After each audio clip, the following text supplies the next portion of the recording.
buenas noches a todos. Estamos ya entre vino, transición y buenas noches. Tengo el gusto de acompañar o estar acompañado de dos grandes amigos, grandes personas, a cuales aprecio mucho. Olga Luz Espinosa, pues quien no la conoce, bastante conocida en todo el territorio estatal y nacional. Ay, muchas gracias. Ya fue diputada federal. Gracias, muchas gracias. Diputada federal, diputada local y ex candidata al gobierno de Chiapas. Y mi amigo de muchos años, Juan Carlos Carimayor Franco, de igual manera, otro personaje conocido en buena parte de Chiapas. Gracias. Estamos en este tema de boga que todo mundo platica, que nos ocupa y nos preocupa. Y ya llevamos bastante tiempo tratando el tema en varios momentos y lo vamos a compartir con ustedes porque pues la opinión que se genere en esta plática, en esta charla, pues de alguna manera se tiene algún conocimiento de lo que está sucediendo. Pero, como siempre, la mejor opinión la tiene el auditorio y la respetamos como siempre. Se trata de la convocatoria al proceso de elección de ministros que está para el día de mañana y que depende de eso hasta inclusive la estabilidad política del país por todo lo que representa esta diferencia de opinión entre poderes, el poder ejecutivo, legislativo y judicial. Estimado amigo Juan Carlos. Bueno, primero que nada, para abrir el tema y darle la bienvenida a Olga, que nos da mucho gusto que nos acompañes. Muchas gracias. Gracias por la invitación. Me siento muy contenta de estar aquí con ustedes. Bienvenida, Ali. Gracias. Pero además que tú estuviste estos 3 años antes de ser candidata pues en la Cámara. Si alguien conoce a sus compañeros ahí. Algunos los conozco bastante bien, como el presidente de la mesa. Sí. ¿Verdad? Lo conocemos, sí, a don Sergio Gutiérrez Luna, lo conocemos Luna, claro, bastante bien. Bueno, pues hay 3 temas que decidimos abordar el día de hoy. Primerísimo lugar, que mañana, de acuerdo a que ya la gente está muy confundida por la cantidad de impugnaciones, que si proceden, que si no proceden, que si acatan, que si no acatan, pero mañana es un día crucial porque esta parte del proceso de elección de jueces, por tratarse de una elección, pues tiene que ser regulada y organizada por el Instituto Nacional Electoral. Entonces, hay un acuerdo de la Corte que los va a obligar a los consejeros que votan internamente, que van a tener una discusión pública mañana, pues se transmite en vivo esta sesión, a definir si acatan el resolutivo de la Corte, es decir, lo cual paralizaría todo el proceso. Así es. Y sería un revés político para Morena y para sus aliados y para... Yo no quisiera verlo para la peor presidenta. Yo sigo pensando que le heredaron esta papa caliente a Claudia Sheinbaum y a lo mejor se vuelve una alternativa para que los obligue a sentarse y destrabar este asunto que nos tiene confrontados a los mexicanos. Por otro lado, pues mañana son las elecciones en Estados Unidos.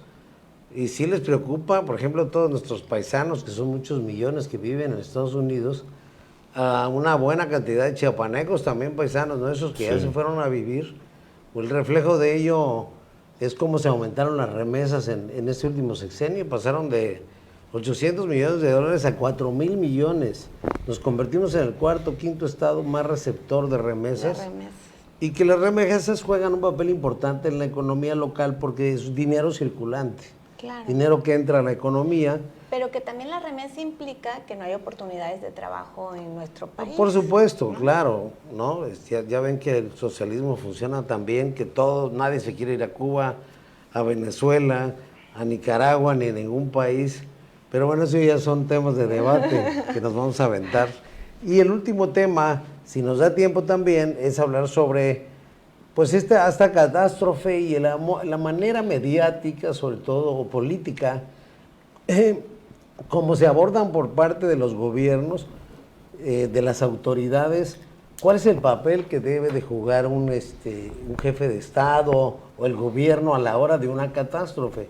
Una catástrofe, en este caso una inundación en España, en Valencia, que provocó, empezamos a ver ya videos, fotos de Se llevó los carros como si fueran Horrible.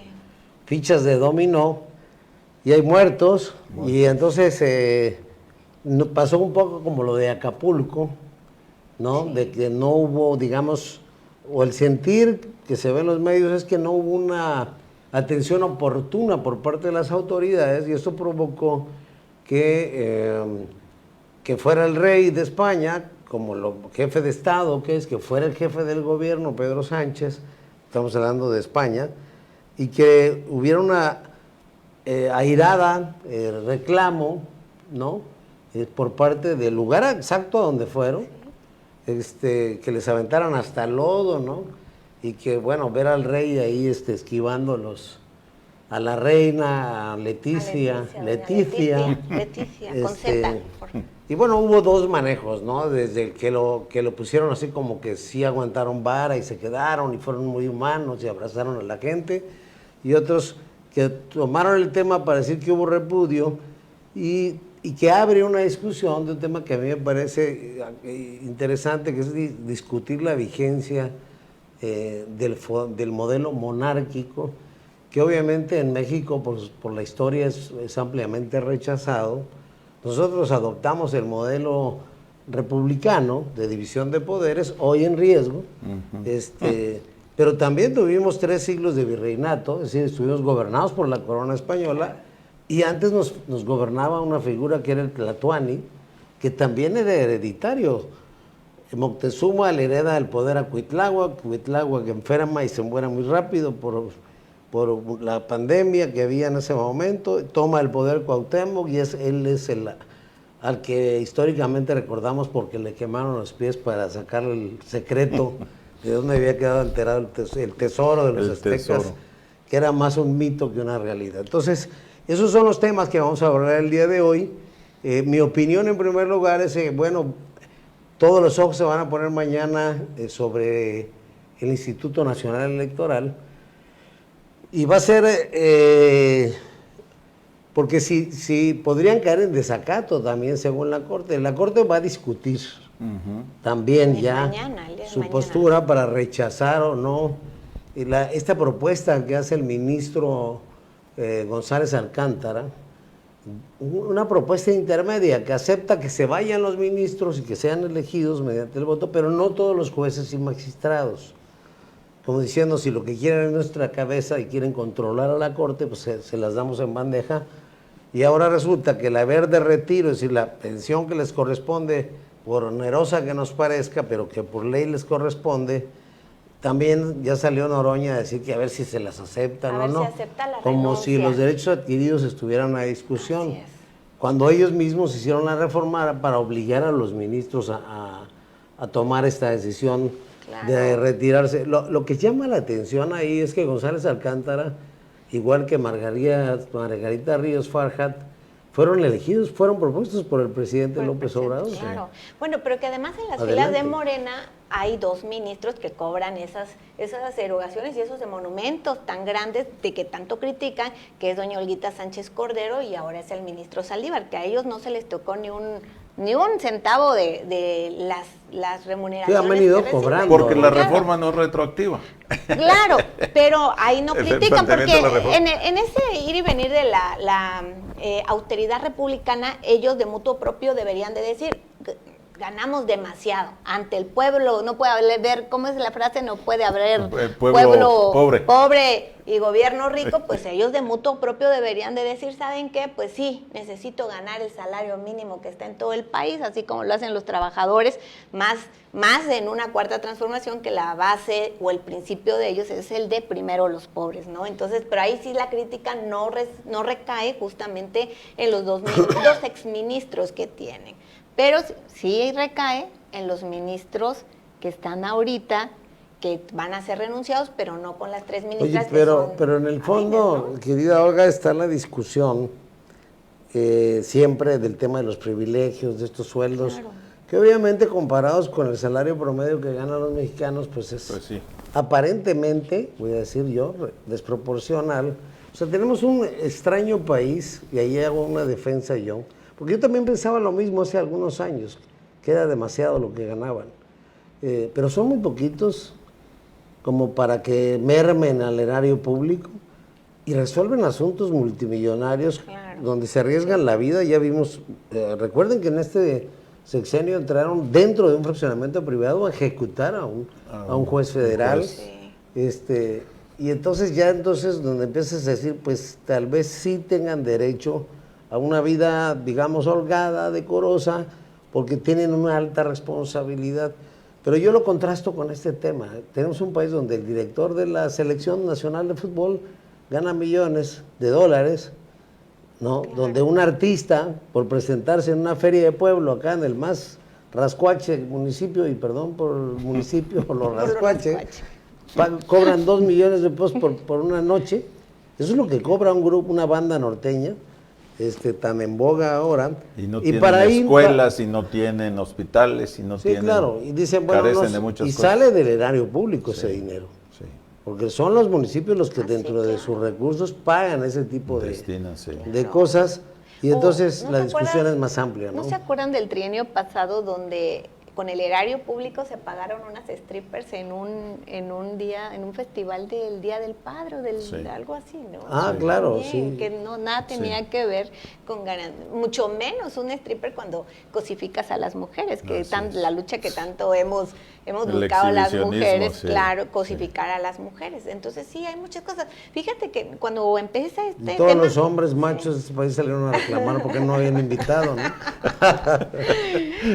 Cuando empieza el tema de la reforma judicial, a mí me toca ser diputada federal, y nosotros en el extinto PRD decíamos, bueno, estaría muy bien revisar cuáles son las prestaciones que tienen. Si el problema son esos altos salarios que dicen de los ministros, pues tendríamos que hacer como que un balance de cuánto ganan y qué es lo que ya también puede radicar en el exceso, ¿verdad? Por ejemplo, los seguros de gastos médicos mayores, que a veces también son muy onerosos, que a lo mejor lo pudieran sacar de su salario, ¿verdad? Y que antes lo tenían los diputados federales y se los quitaron en el gobierno anterior. Claro.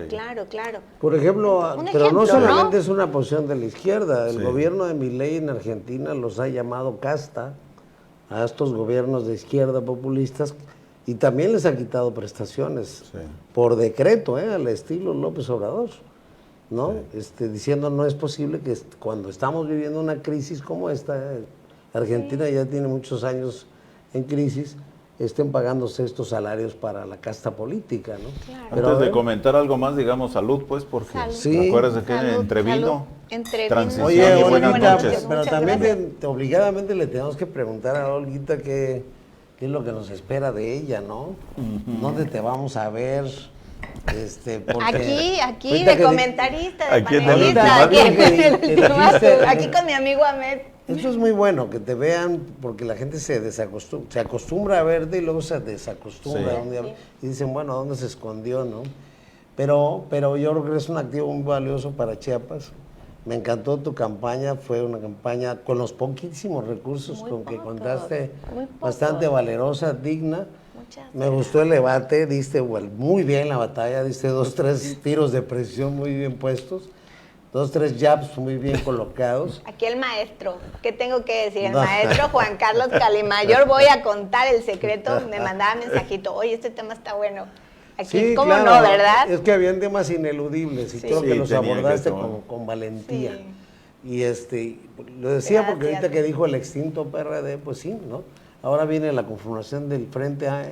Quieren hacer un frente amplio. Con Costa Naranjo. Costa Naranjo, con los liderazgos que quedaron con los Xochilovers, con la gente del PRD. O sea, quieren hacer un movimiento. Tendríamos que checar, porque recuerden que también no es tan fácil hacer una asociación política. Bueno, se inicia con una asociación política nacional y posteriormente se puede registrar. Pero sí veo potencial, realmente sí, porque no puede desaparecer una organización política así. Yo te voy a decir una cosa. Histórica, ya grande tal vez no lo era, pero histórica sí.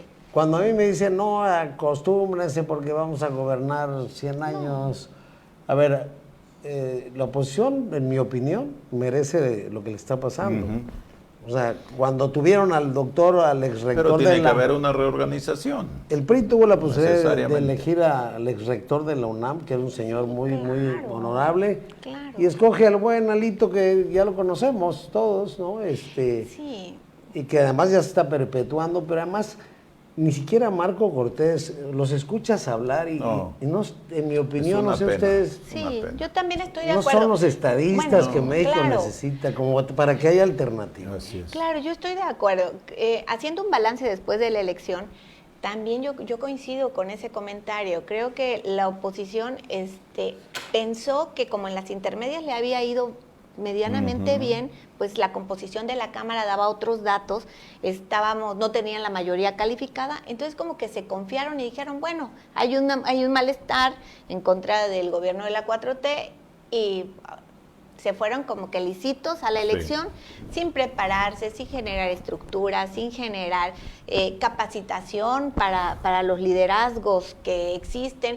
Bueno, el PRD con los dos candidatos que meten Tabasco y meten Michoacán, teniendo otros candidatos que se hubiesen quedado probablemente en el PAN o en el PRI o en un partido de oposición, pues se van a Morena. Entonces, no se identificaron buenos candidatos, no se identificaron buenos liderazgos, y lo que decía aquí Juan Carlos es cierto. Aquí en el estado de Chiapas hicimos un frente, pero solamente con los chiapanecos. Realmente del nacional, el único partido que me apoyó, y porque yo era de casa, era el PRD con el presidente Zambrano, pero acá solo tuve el apoyo de Rubén Suar, que es presidente del PRI, del presidente Palomeque, también tuve el apoyo del presidente Palomeque y de algunos elementos y compañeros de la CIOAC, de la otrora poderosa CIOAC. Pero realmente el frente lo hicimos las y los chiapanecos de pero, oposición. por ejemplo, no te cubrieron todas tus casillas, no te capacitaron. No, porque ese recurso viene del nacional. Del nacional, por ejemplo, del PRI, no recibí recurso, de Acción Nacional no recibí ningún tipo de recurso. Entonces hicimos la campaña con lo que mejor pudimos hacer. Claro. Salir al territorio, hacer una campaña de pero además, bajo un clima de absoluta inseguridad, ¿no? Completamente. Con riesgos para tu integridad. Completamente. Bueno, a mí, gracias a Dios, no me pasó nada, pero, por ejemplo, a Willy le robaron una camioneta justo aquí en la caseta que iba a la costa, entonces a otros compañeros los balearon, etcétera, pero lamentablemente lo que se vivió en esta campaña puede ser que fue una campaña típica, totalmente. Sí. La inseguridad estaba a flor de piel. 38 candidatos asesinados. Claro, la cifra es muy alta. Oye, pues ya vamos a platicar con ella un día especialmente sobre este tema. La experiencia. Tenemos que retomar el tema para que vayamos cerrando. A partir del comentario de hoy en la mañanera, donde se dijo que uno de los ministros, como lo hizo la ministra Norma Piña en otro momento, pidiendo diálogo, atención, y lo dijo directamente, en el caso en ese entonces el presidente de México, y ahora lo hace este ministro pidiendo diálogo, pero sin decir con quién, si con el Poder Legislativo o con la presidenta. Entonces ella contestó pues que no era ya momento de diálogo. Entonces ahí se ve que hubo un tanto, no sé, un desorden tal vez, mal manejo de tiempos, porque yo supongo que si la ministra Norma Piña en el periodo anterior, el gobierno anterior, hubiera pedido ese diálogo que en otro momento lo pidió cuando para ellos ya era demasiado tarde porque ya se había dado todo el proceso legislativo, entonces pues volvemos a donde estamos ahorita y volvamos al tema de lo de mañana, que es como lo decíamos al principio, ¿no? Es bastante preocupante la decisión que se vaya a tomar y en tu opinión, mi querido Juan Carlos, ¿qué crees que pueda suceder? Bueno, a mí lo que me preocupa es que resuelva lo que resuelva. Yo creo que va a impugnar la oposición si no resuelven en un sentido de parar el proceso de reforma. Sí. Mira, yo venía escuchando a Diego Valadez, ahí con Carmen Aristegui, y tiene absolutamente razón. A ver, nadie está discutiendo que Morena represente la mayoría del voto popular y que eso le permite, para eso están las reglas de las votaciones, reformar la Constitución. Pero lo que se está discutiendo son dos cosas. A ver, el hecho de que tengas la mayoría para aprobar la Constitución no quiere decir que, por ejemplo, como pasó en el tablero hace unos días, claro, un diputado que estaba en la Fórmula 1 en Estados Unidos votó. Y entonces estaba en el béisbol. Estaba en el béisbol. En el béisbol. Y entonces es evidente que hubo un vicio procedimental. Vamos a magnificarlo, vamos a suponer que no fuera uno, que el agravio fuera mayor, que fueran 20 votos de mentiras que no estuvieron presentes. Claro, ¿Se vale entonces que el Congreso tenga esa facultad de aprobar la Constitución y no ser observado por eso y decirle, oye, repone el procedimiento, ¿no? Ahí hay algo muy raro, porque cuando uno vota una reforma constitucional, tiene un Face ID, el tablero de votación, usted lo sabe, maestro, necesitas el Face ID para que te pueda dar acceso, y a veces hasta cuesta, no te reconoce. Ocular, sí. Entonces, ¿cómo le habrá hecho? La única manera es de que de servicios parlamentarios le hubiesen activado a una persona distinta, por ejemplo, a su asistente, le hayan activado el rostro para que él pueda votar, porque no se puede votar desde tu teléfono, porque hay una aplicación y además, de teléfono. Tenía que ser presencial la votación, sí, claro, no era a través tiene que ser en la tableta de cámara, la que pero está también ahí recordarán que no en esta votación última, pero tuvieron que moverse los senadores, ¿verdad? Sí, se cambiaron de otro sede. recinto, claro, que no se contó bien el quórum, bueno. A lo que voy es, si la mayoría tiene derecho a reformar cuando quiera la Constitución, para eso es mayoría, con sus aliados, ¿no? Pero eso no quiere decir que atropelle el procedimiento para reformar una ley. Entonces, ¿qué ordenaría la Corte? Con todas sus facultades. ¿Por qué procede el amparo? Digo yo, porque le estás diciendo, corrige el procedimiento. No estoy diciendo que no puedas, pero hay dudas de tu procedimiento, pruebas de que no fue bien hecho, repone el procedimiento y haz las cosas bien. O sea, regrésate al punto de partida. Eso es por una parte en cuanto al debido proceso, diríamos los abogados. Y otra parte es hasta dónde, porque hay una discusión sobre el poder constituyente y constituido. El constituyente es prácticamente cuando pasa una revuelta, ¿no? Como pasó en el 57, que provocó una guerra en la época de Juárez, cuando se hace el constituyente de 1824, que no teníamos una constitución, y entonces tú defines como el acta constitutiva de tu empresa, defines el modelo de gobierno que quieres y los derechos que le reconoces. Ahí está este documento histórico de los sentimientos de la nación en que se inspira el Congreso de Apatzingán. Y entonces defines un modelo de gobierno republicano con división de poderes, etcétera. ¿Qué pasa en dos casos, Olga, maestro? ¿Qué pasa, por ejemplo, si al reformar la Constitución no se respetan, por ejemplo, los derechos de una persona que tiene 30 años trabajando en el Poder Judicial, que no es juez, que no es magistrado, pero que también se va a ir por la reforma, ¿no? O un juez que llegó por oposición, por concurso, y que lo vas a despedir. Está bien, despídelo, pero tiene derecho a que le pagues su despido, ¿no? Como cualquier otro empleado de otra del Estado. Bueno. Sí, la antigüedad que genera se le tiene que reconocer. Se tiene que reconocer una cosa que se llaman los derechos adquiridos. Es decir, entonces la ley, toda reforma debe regir a partir de su publicación, surtir efectos en situaciones en adelante.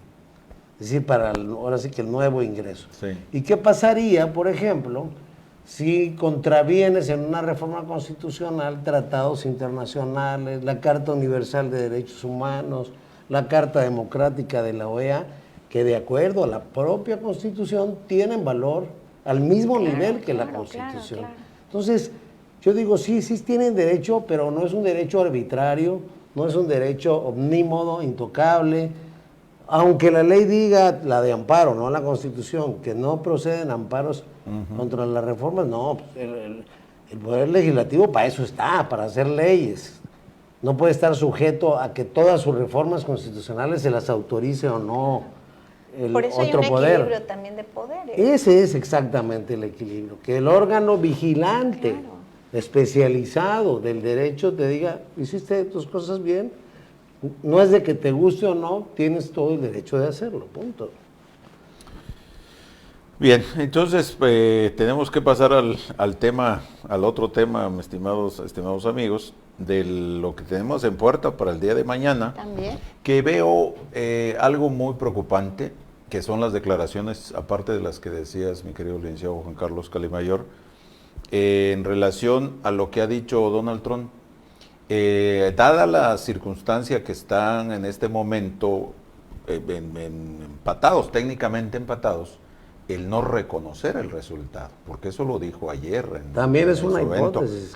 Entonces, esos riesgos son verdaderamente preocupantes, obviamente, para el gobierno de Estados Unidos y lo que implica para nosotros. En el caso de México y el resto de países del mundo, pues, no sé, por preferencias, en mi opinión, pues sería Kamala Harris para mí. Claro, también. Pero resulta que muchos dicen que a ellos no les importa lo que vaya a pasar en México, lo que sucede en México. Ellos ven sus propios intereses, en el caso de México y del resto del mundo, y entonces nosotros quedamos exactamente igual, que sea uno o sea otro. Entonces, aquí valdría la pena pensar en que ese riesgo que implicaría otro conflicto como el que generó hace 3 a 4 años, cuando la llegada de Biden, pues también sería una crisis para nosotros, sí, difícil. Claro.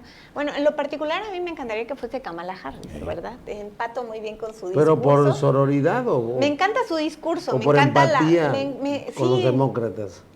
Me gusta cómo es ella, me gusta la forma de hacer política, me gusta que es una mujer muy ágil, que es una mujer muy inteligente, de mucho carácter, que además comunica muy bien.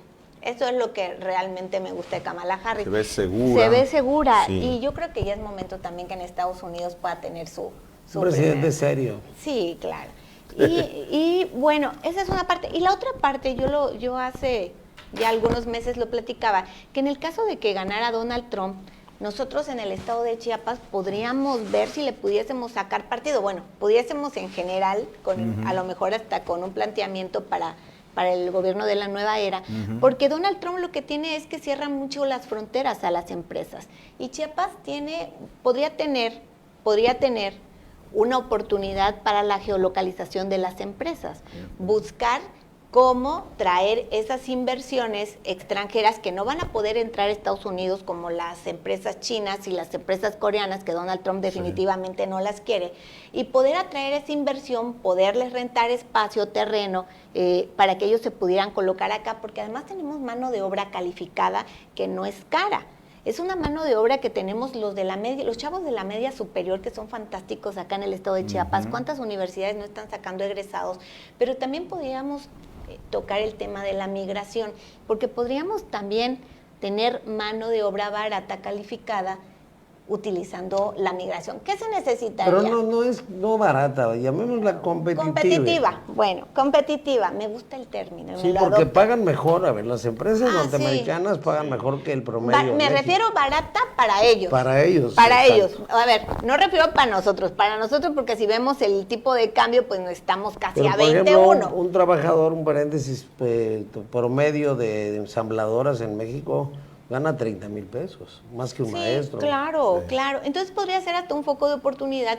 Y ¿qué se necesitan? 2 cosas: energía y agua potable, que entiendo que en el caso del gobierno entrante, del gobernador electo, ya está haciendo los trámites necesarios para el famoso gasoducto que lo platicamos. Ayer se reunió precisamente con Toño Damiano, que es una de las 2 grandes empresas gaseras de Chiapas, para hablar porque somos el único estado que no tiene gas. ¿Para qué sirve el gas? Fíjate que es importante saberlo.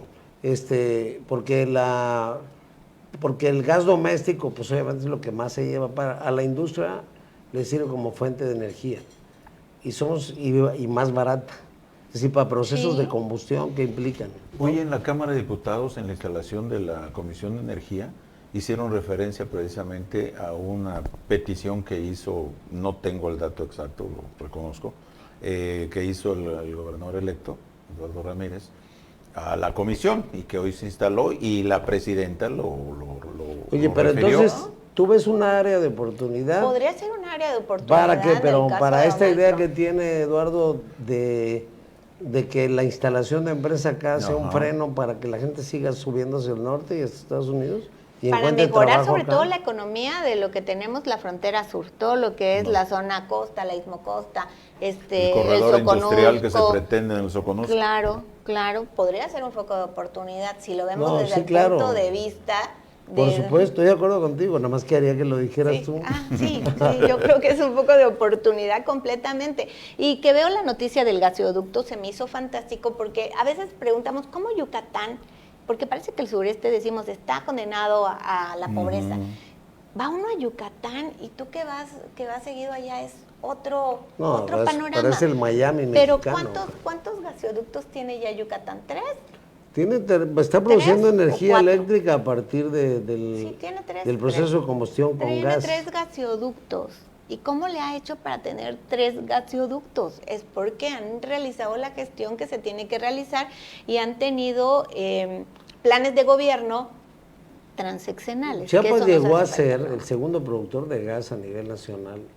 Hoy se quema, se desperdicia. Estos mecheros que ve uno, sí que se ve. Ese gas no debería estarse quemando. No lo aprovecha. Sí. Exacto, debería estar siendo aprovechado. Y yo pienso en esta política colonialista extractiva, ya me estoy viendo muy de izquierda, pero bueno.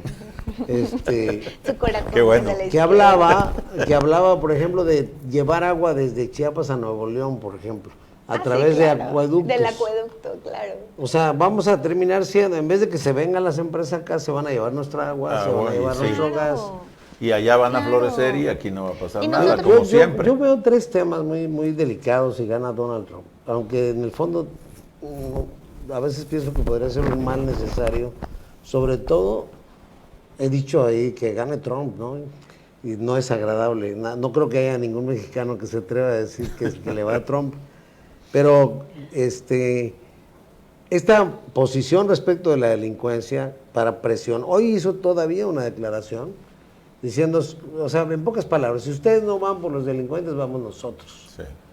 Y ustedes saben que tienen la tecnología militar para acabar en una noche con todos los capos de la droga ahí donde viven, con cohetes teledirigidos, desde satélites.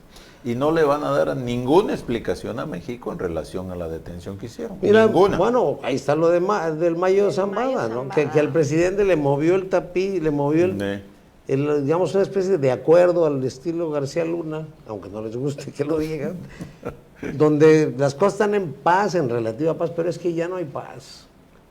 La verdad es que ya el tema de la violencia ya rebasó todo esto, y sobre todo para estados como nosotros, que hoy estábamos pobres, pero éramos felices. Hoy Ultimátum publicó que, información por ahí, que se supo, de que en este fin de semana fueron 88 homicidios. Empezando noviembre, no estábamos 88 sumando... municipios, ¿qué? No, 88 homicidios. No estábamos sumando los de octubre, no, solo el inicio de noviembre. O sea, estamos a 5 días. Es una barbaridad. Estamos a 5 días. Sí, 8 en Guanajuato, 8 en Zacatecas y ahí se va. Entonces, es que en todo el país están los cárteles disputándose el territorio mexicano. Sí. Se están disputando lo que le llaman las plazas. Pero acá el cóctel es más peligroso todavía porque incluye carteles que ya nacieron acá, como uno que le llaman el de Chamula, el de Guatemala, que se aliaron. Entonces ya es un cóctel peligrosísimo y eso es lo que estamos viviendo. Sí, se dispersaron los identificados hace 10 años, se pulverizaron y se empezaron a hacer células y eso fue muy se van grave. A desgarrar las vestiduras hablando de soberanía, pero imagínense que amaneciéramos con la noticia de que exterminaron a 50 capos de la mafia y que nadie sabe cómo es que cayó un proyecto. Obviamente todo apuntaría a Estados Unidos. Yo creo que es muy difícil salir a defender a los delincuentes y en ese sentido yo creo que la presencia de Trump va a presionar al gobierno de Claudia Sheinbaum a tomar una determinación de que los abrazos está bien, en el discurso se acepta, pero ya en los hechos, como ella dijo, vamos a utilizar la inteligencia, ojalá. Eduardo sabe, y tú lo has platicado con él, y ustedes también, usted maestro, lo ha dicho públicamente, no es un tema fácil, hay que apoyarlo a él. Claro. Un día me tocó escuchar decir, no crean que es tan cómodo para mí, aunque sea el gobernador, encarar un tema tan complicado, sobre todo por la capacidad letal que tienen estas organizaciones criminales.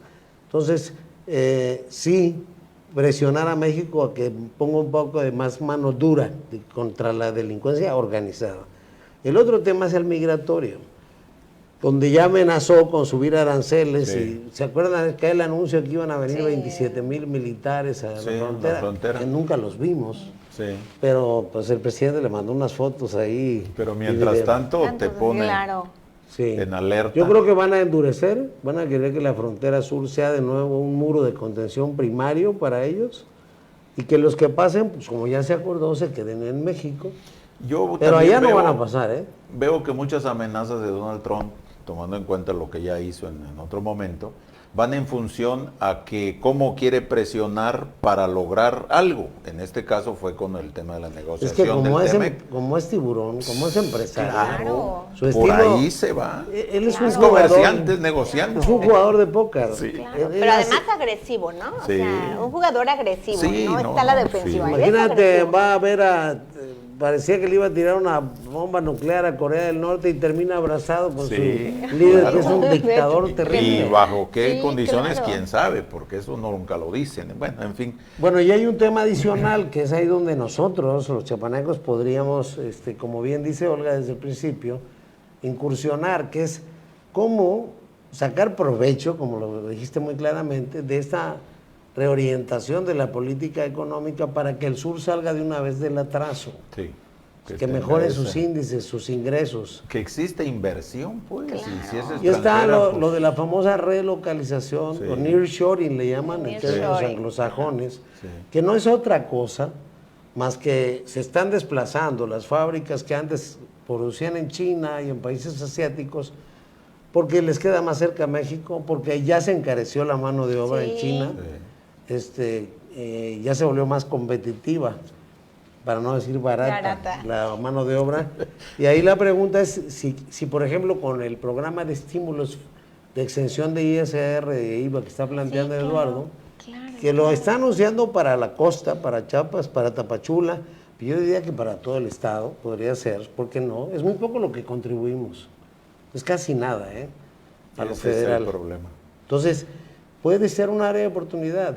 Y entonces habría que crear todo un marco regulatorio, toda una política de Estado orientada a que muchas empresas vengan y pongan acá. Miren, un ejemplo es Apsayas aquí. Calladita la boca, tiene, no sé si 4 o 7 plantas ya produciendo arneses, que son componentes electrónicos, y emplean a miles de mujeres. Claro. ¿No? Entonces, calladita la boca, tenemos agua, vamos a tener gas. O sea, no es al corto plazo, pero podría ser lo que cambie la historia de nuestro destino fatal de ser pobres.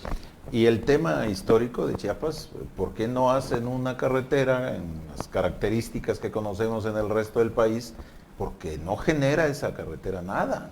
¿Qué trasladan? ¿Qué va a pasar por ahí? ¿Qué produce esa región? Entonces siempre ha sido ese debate entre que en cualquier parte del estado, lo que ha sucedido con anterior. Ahorita ya hay, pues obviamente, ya hay otras condiciones, pero anteriormente esa era la discusión. Entonces, a diferencia del norte, que las carreteras se pierden la vista. Y todo lo que existe, ¿no? Y ves la diferencia inmediatamente cuando se podía transitar en aquellos años, ahora ya no. Mira, estamos mejor que lo que estábamos antes. Sí. Pero comparados con el occidente, centro y norte del país. No. O sea, Guadalajara, Monterrey, Querétaro, abismal, sí, bueno, han prosperado tanto gracias al bendito neoliberalismo y el Tratado de Libre Comercio. Vamos a cerrar, estimados amigos. Están mejor que cualquier capital de toda Sudamérica. Sí. Oye lo que te estoy diciendo. O sea, no hay un destino turístico como Cancún, ni Río de Janeiro, ni Punta del Este. No hay un destino. No hay una ciudad tan próspera como Monterrey en toda Sudamérica, ni Buenos Aires, ni Sao Paulo en Brasil. Nuestra vecindad con la pobreza también nos ha llevado mal en la historia. Porque pues, Guatemala, pero resulta que la frontera norte de Guatemala con el sur nuestro, en el caso Chiapas, pues ya la diferencia ya es significativa. Y luego el asunto de la moneda, que antes era la inversa, el costo del quetzal con el peso pues, nos favorecía, ahora resulta que no. Los mexicanos ellos vienen a comprar a Guatemala, ahora ellos vienen al toda la Sams, región, vienen a Hasta tú, creo que ya les dan permiso hasta San Cristóbal. Vamos a cerrar con el Regresar. tema, pero te voy a preguntar yo a ti para que tú hables ahora. A ver. Y Olga también. El Duque de Altúzar. Vamos a hablar acerca de esto, de esta presencia de los reyes, que cada quien la ve como lo quiera ver. Sí les aventaron cosas, sí les aventaron lodo, no los lastimaron, pero pues es muy normal que la gente se enardezca cuando no hay una atención oportuna por parte de las autoridades. Ese es un tema. Y el otro es, ¿son obsoletas las monarquías en el mundo? Antes de venir al programa, vi un documental donde están contabilizando 200 y fracción de muertos, pero hay 1,900 desaparecidos. Hasta donde pude ver y comprender, entender el mensaje de ese documental, yo creo que Pedro Sánchez va a perder la presidencia. Para mí que está en riesgo, independientemente de que en el caso de las monarquías obsoletas, hay muchos, históricamente han cometido muchos errores, muchas faltas, se han exhibido situaciones que ponen en evidencia la propia vida de esa sociedad, porque es una micro sociedad comparada con el resto de la sociedad, y hay, en lo más público es en el caso de la monarquía inglesa, ¿no? Donde ha habido tantos conflictos, tantas situaciones familiares, personales que ha sucedido. Entonces, me causó mucho, me causó atención especial la entrevista que le hice a una ciudadana española muy hábil, conocedora del mundo, ya ha estado en Estados Unidos, en Canadá, en México, estuve viviendo en Mazatlán, estuve en Argentina y estuve en Chile. En la entrevista no dijo una sola palabra en contra de la monarquía. Todo fue en contra del presidente del gobierno español. Pero esa es ella, una persona. Otra persona que ya no pude hacer la entrevista, tuve que emigrar, salirme de Madrid, irme a otro país. Entonces ya no tuve la oportunidad, pero sí platiqué con esta persona y ella sí dijo, bueno, él, barbaridad y media en contra de la monarquía. Entonces ahí hay dos puntos de vista. La publiqué completa la entrevista de esta dama y en ningún momento hizo referencia a algo en contra de la monarquía.